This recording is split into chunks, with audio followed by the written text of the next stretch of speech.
Welcome to the Growth Plus Exit podcast, where owners of privately held middle market companies talk about founding, scaling, and exiting their businesses successfully. Learn how to maximize and monetize your business on your own terms. Let's get started.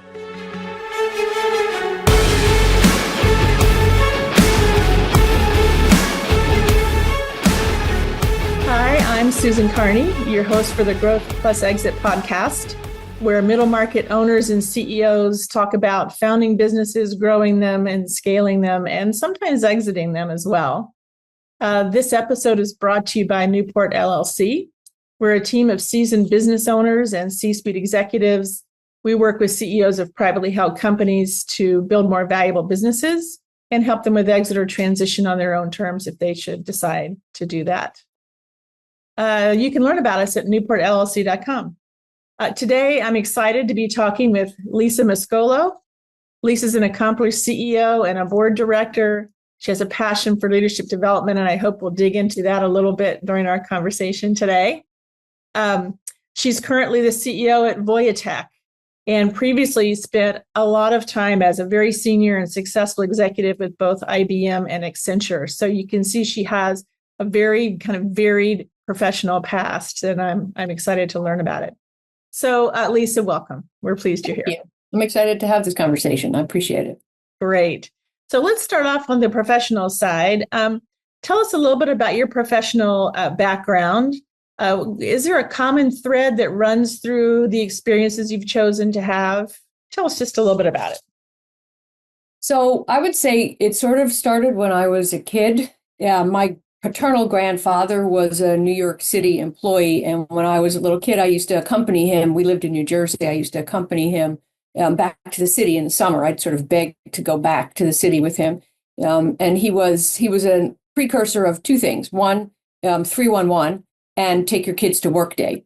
And he worked for the Department of Consumer Affairs in New York City. And basically he was 311 on feet. So he'd go into, and this is a long time ago, he'd go into the office and he'd, come out with a stack of trouble tickets.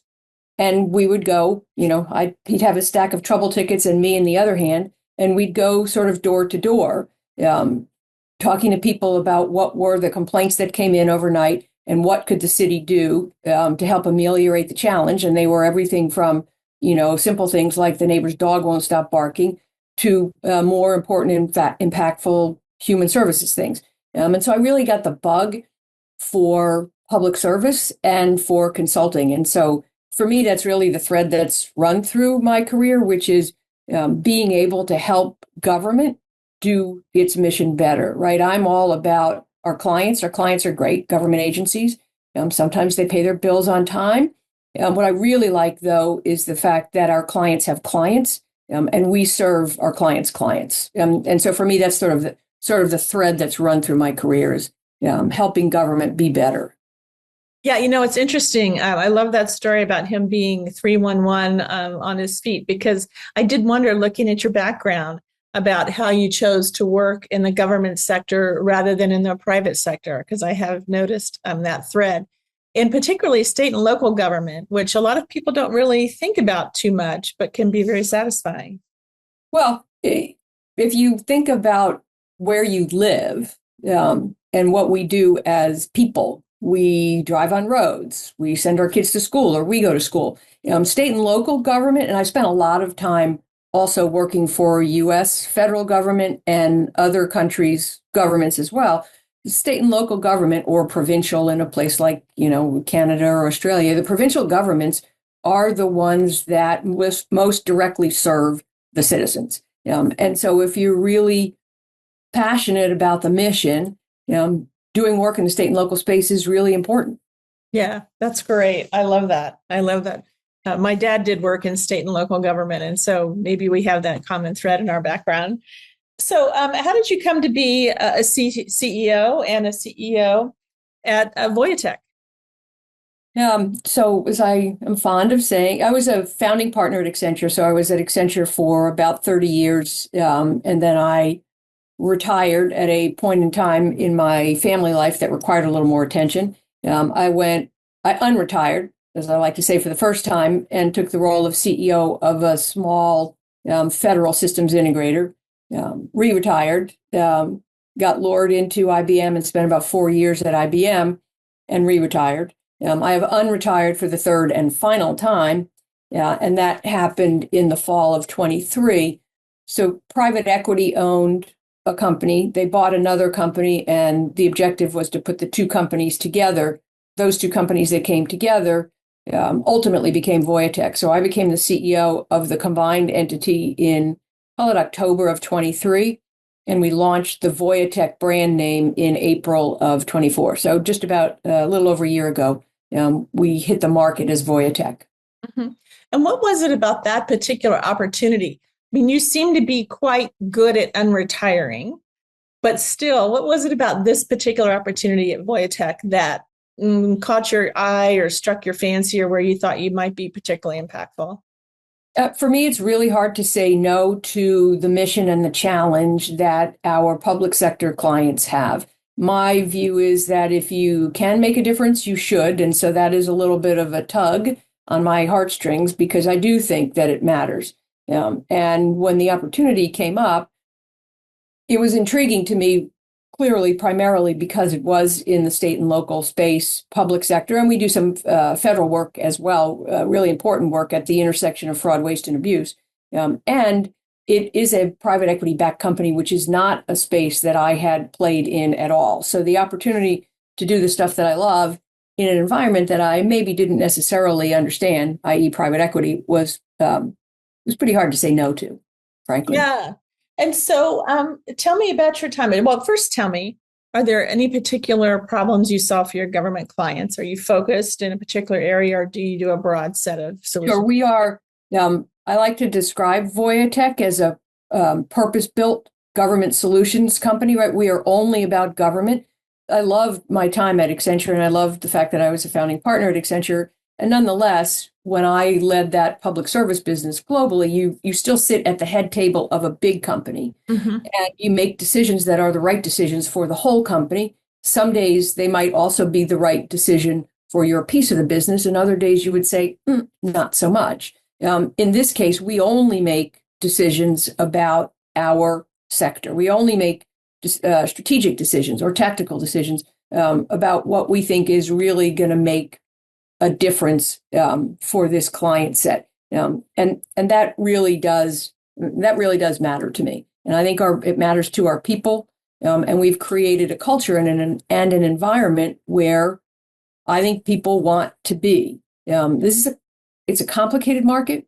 These are complicated times.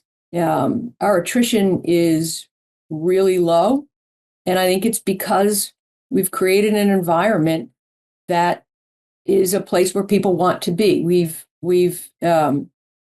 spent time on the culture, created what we call the Voyatek idea, which are those 4 letters, right? Which is involvement, decency, empathy, and accountability. So we've created the culture, and from that, we actually have multiple platforms that we serve our clients.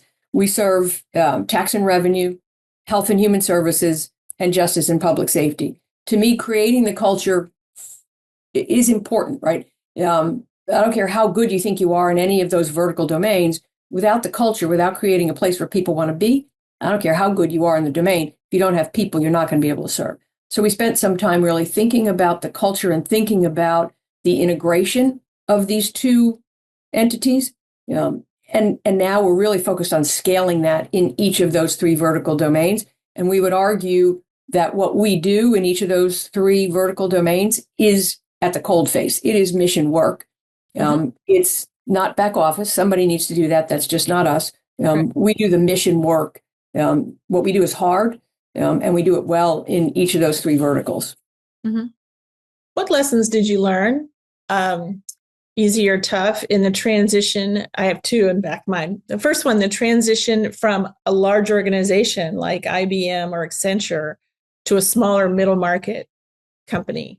What came easy to you? What did you not expect that you needed to learn? The first time I learned the lesson was after I retired from Accenture and became the CEO of the Federal Systems Integrator, a relatively small company. And you'd call it, $30 million. And not to say that's a big who cares, but I couldn't tell you in my Accenture world, when was the last time I ran a client that was, only 30 million bucks. So you're like, how hard can this be? The point that I absolutely needed to learn was there's a big difference between being the group chief executive of a thing inside a big thing and being the place where the buck stops, right? You make a bad or a dumb decision, real people don't eat. And that's a huge responsibility. And it's a lesson that I carried, from that environment to this environment. Voyatek is obviously a bigger company, and nonetheless, I'm it, right? You do something stupid. And so what you really learn is that the leader's job, at the end of the day, the leader's job is to listen and learn, and then you can lead. If you start talking first without actually listening to people, you're not going to learn anything, and you're going to not be very good as a leader. Mm-hmm. Yeah, and your company and your team are not going to be able to excel in a way that they're proud of. Right. Yeah. Right. The second transition that came to mind for me was you pulling together those two companies into one.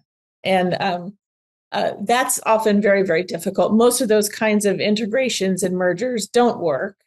What's the secret to your success? Is it back to the culture piece and really being thoughtful about that, or is it other things? So in our case, I would say it's really two things. First, we had a lot going for us as a combined entity from the get-go, and that is that both companies were purely focused on the government sector. And if you looked at the written mission of both organizations on their website prior to the two organizations even knowing each other, you would say, I don't know, they were written by the same guy. Very common commitment to our clients and the causes that our clients have and the missions they need to discharge. So we had a really good, solid, common platform to stand on. We all care about serving the public sector. We all care about our government clients and the people that they serve. So that was the first thing. It didn't necessarily make it easy. It certainly made it easier than it might otherwise have done, because you still have two very different cultural ways of approaching, and in that case, two different sets of capabilities. Mm-hmm. And so it gets to the sort of the second thing, which is how we did the integration. And I refer to 2024 as the year of integration. 2025 is really the year of being Voyatek. And the integration was initially thought to be by the private equity guys who I love. I think Sagewind is the private equity, and I think those guys are terrific. They rise to the top of my benchmark, which is just be a good human. And they had determined that they were going to spend a decent amount of money on an external third party to do integration. And my answer to that is no, absolutely not. We're going to do our own integration. The people who need to work together, not be told to work together. And while some might argue that we took longer than maybe we could or should have, my view is that we took exactly the right amount of time to achieve really solid integration. Not to say it was all hearts and flowers in the doing, and there continues always to for there to be work to be done. But we integrated ourselves, right? We took the two companies, we created a leadership team across the two organizations, and we did the work ourselves. Mm-hmm. And I think that was a real secret to the success. Mm-hmm. Yeah, there's certainly two schools of thought on that, right? Do it ourselves versus bring other people in. And I sometimes when you bring someone else in, the leadership team gets a little bit divorced from the effort. And in the long run, that's not going to be very successful. So I really respect you taking on a new job and then putting your foot down in that way to start the way that you. Well, it's just, it's an interesting challenge to be a leader who has to sort of slide into a situation that already exists. Mm-hmm. I'm fortunate in that it was and is a really good team, and still personalities and different people with different perspectives. And again, my view is you've got to listen You've got to hear what it is they're trying to tell you and what their aspirations are and why they aspire to do what it is they say they want to do. And how do you knit that all together? That's the leader's job. Yeah. Speaking of that being the leader's job, I know you have a particular soft spot in your heart for the topic of leadership and leadership development. Tell me about your leadership style and how that shows up every day at work for you.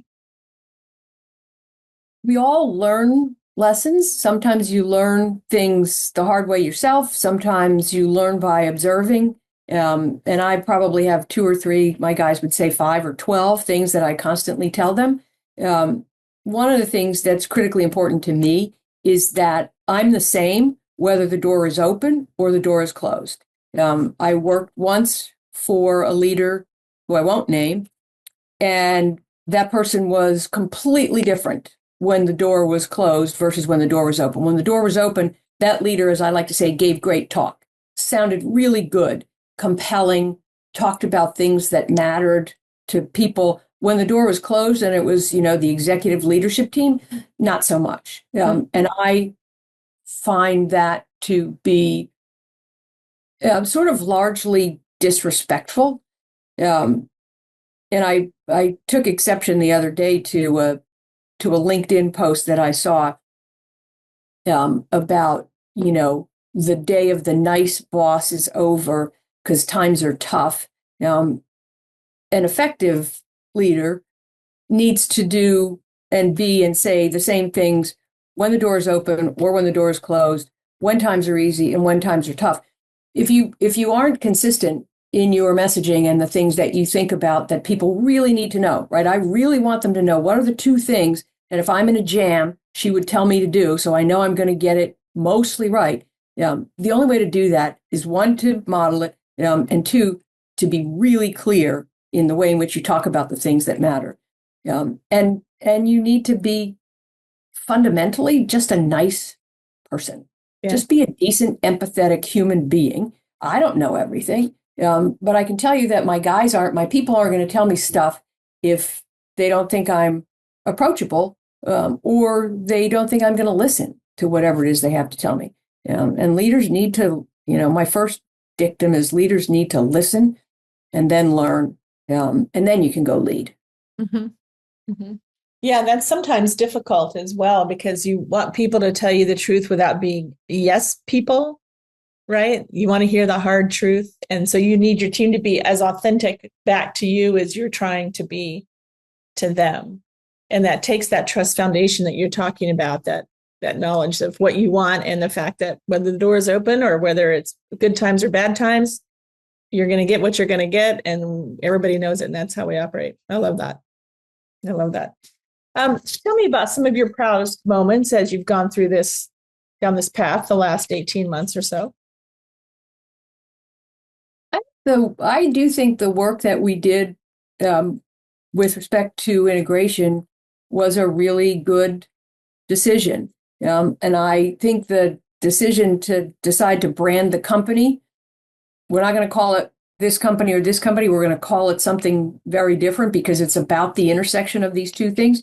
And more importantly, we ran an employee contest to name the company, which was great. And, I made sure people understood I was sort of really serious about it. It was a $10,000 prize if yours was the name that got picked.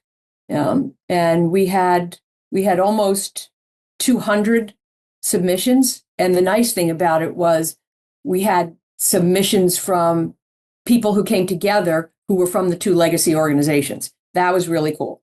And I've told this story before too, but one of my favorite entrants that we did not pick was submitted by an employee who asked their kid and said to the kid, geez, based on what it is mommy does for a living, what would you name the company?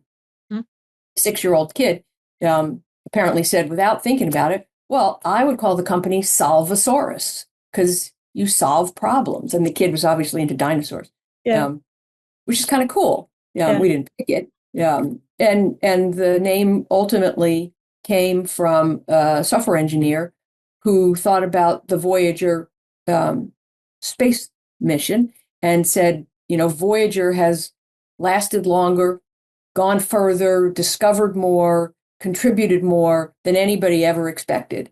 And we should call the thing Voyatek because that's what we're going to do. Oh man, that's so great. That's so great. And is that software engineer still hanging around Voyatek? He is. Perfect. Perfect. Let's turn on to you personally a little bit here. You said a little bit about you were raised in New Jersey and heading downtown to New York City with your grandfather, but tell me a little bit more about what it was like where you grew up and what lessons you took from that experience that you have brought to your adult life and your career. So I was born in the Bronx. My father was a salesman. And so I wouldn't say I really grew up anywhere. We lived in the Bronx, we lived in Connecticut, we lived in New Jersey, we lived in Pennsylvania. And so I really didn't grow up anywhere necessarily, except I would argue that I grew up and learned a lot. Clearly, we all learn stuff from our parents. I learned a lot. And I think a lot of the really important lessons I learned in the barn. I spent a lot of time in the barn. I was a horseback rider. I taught little kids how to ride. I worked for a woman who was brilliant beyond her place and time in the world in terms of what it really takes to be a good human, what it really takes to lead, what do you have to do in complicated situations. Sometimes when you're dealing with little kids and big animals, lives are at stake. How do you deal with that? How do you teach that level of responsibility? And a lot of the way I think about situations really comes from all of the work that I did with her in that space. And I went from, getting my first paycheck when I was 9 years old for mucking stalls for a weekend. And that was really until I graduated college, she was the only person I worked for. And there was a level of responsibility and trust that was really important. And she didn't ask me or tell me to do a thing until she was really certain the first couple of times that I would absolutely get it right. And after that, she was pretty okay saying, I'm pretty sure you can do that. And I'm pretty sure you can do it. So go do it. Mm-hmm. And that sense of empowerment, when you've properly taught people how to do their job is really cool. She was a great teacher. Yeah, sounds like she was hands off, but kind of like we'd all like to be as leaders, delegating, but holding you accountable. Well, she was hands on until she knew that you weren't going to, put a little kid's life or a horse's life at risk. And so a lot of that gets to my view about show and tell. There are some things you model and there are some things you just tell them. If you're pretty sure the risk is significant, I'm going to tell them you probably should not do that. And here's why. Otherwise, I think you model the right behavior and you trust people. And half the time as a leader, you end up learning something, both about the person and what you'll do differently the next time. Yeah, that's right. And so when you went off to college and as you were graduating from college, what did you think you were going to spend your life doing? Well, I certainly spent my life before deciding where I was going to school, thinking I was going to be a veterinarian. That was my thing. And then I realized that it was going to take a lot of money, which was not available. And so I decided to study physics. So I started college as a physics major, quickly realized that those people were way smarter than I was, and switched to a curriculum. And at the time we called systems planning and management. So think about it as, the origination of systems work, computer systems work. How do you build computer systems? And decided that I was going to school in order to be able to get a job, have a career, and do the things that I wanted to do. Mm-hmm. Mm-hmm. And you actually spent a good deal of your adult life doing that. Yeah. That's, I took a poll, a kind of a lazy poll, but a poll one time about 10 years out of college of the people in the room, and there were several dozen of them. And of those people, 15% did what they studied in college as a profession 10 years after they get out of college. and everybody else was doing a completely different thing. Sure. And it's not like I'm sitting around, and these are only old people would know this. It's not like I'm sitting around writing a compiler. Right. The skill that I learned in that space was really about logic and problem solving and how to decompose a problem and how to think about it, and how to engage with a potential client in understanding the requirements and solving the problem. Yeah. Yeah. So I know you have a busy schedule because you have not only your CEO work on your plate, but also you do board work and community work. And you, of course, would like to have a life as well. So tell me some of the daily rituals that you have found that help keep you grounded or organized, kind of help you get through the day and contribute to your success. I guess I would say, I could say the really obvious stuff like get a good night's sleep. And I don't always do that. I actually am, though, and I coach a couple of younger people, and I'm constantly on them when they're complaining about something or other. I'm like, how much water are you drinking? I am a fanatic about water. Your brain runs on fuel. 95% of that is water. You can't be hydrated enough, in my view, if you're going to tackle some of these complex challenges. You also need to be able to walk away and go take a walk and clear your head. So I wouldn't say I've got lots of rituals. Sometimes I will start my day by doing laundry. I like laundry because it never talks back, and it stays exactly where you put it, and it never gives you any trouble. So it sort of feeds my need for control. But I would say that for me, it's I do think being properly hydrated is critical, and I do think being able to say, you know what, I'm going to be 5 minutes late. I need to go take a walk. Yeah. Yeah. I love that. I actually learned that lesson when I had kids in one of those parenting books, which was step away, take a deep breath, clear your head, and then go on. So thanks for sharing that. That's great. This is my last question for you, Lisa. And that is, what advice would you give to other CEOs in middle market kind of size companies? What have you learned the hard way that you'd like to help them avoid?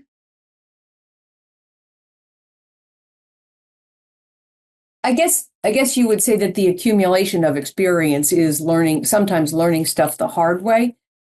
For me, I do think the most important thing, if you are the leader of a business, a for-profit business, slightly different when you're talking about nonprofits, although not a lot. If you are the leader of a for-profit business, which is dependent upon others, right? If you're a two-person shop, I guess you could do the work of two people and get it all done. If you've got 500 people or 1,000 or 50,000, you can no longer do the work of all of those people. So those people have to, whether they phrase it this way or not, those people have to be invested in your success. They have to want you to be successful. They have to want the company to be successful. And if they don't, you're screwed. So it becomes really important to be an empathetic leader, to just be a decent human being.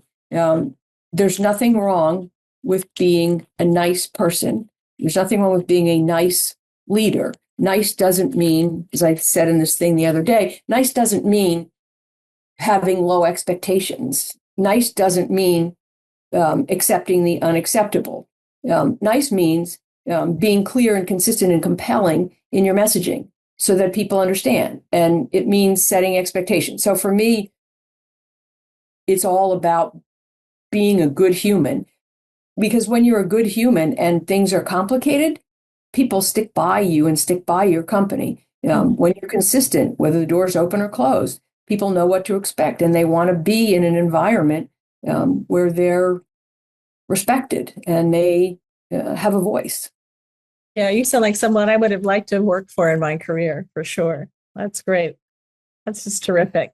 Well, this is the Growth Plus Exit podcast, and we've been talking to Lisa Mascolo, who's the CEO of Voyatek. Lisa, thanks so much. It's just been great getting to know you a little bit, and I've learned from you, as I always do. Any last thoughts you want to share before we say goodbye?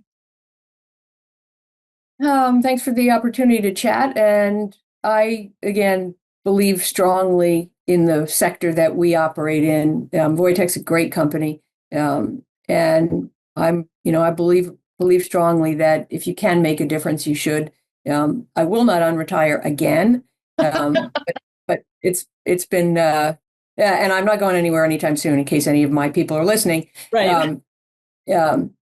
If you can make a difference, you should, and I believe that, and it makes the days that are tough not so tough. Yeah, that's great. Well, now I'm going to have to start shadowing you on LinkedIn for the next years and years so I can find out when you retire again and if you unretire. I wish you and your colleagues at Voyatek all the best. I hope you're around as long as Voyager and as effective as that mission, or maybe longer. So thanks, Liz. Right. All right. Thanks, Susan. I appreciate it.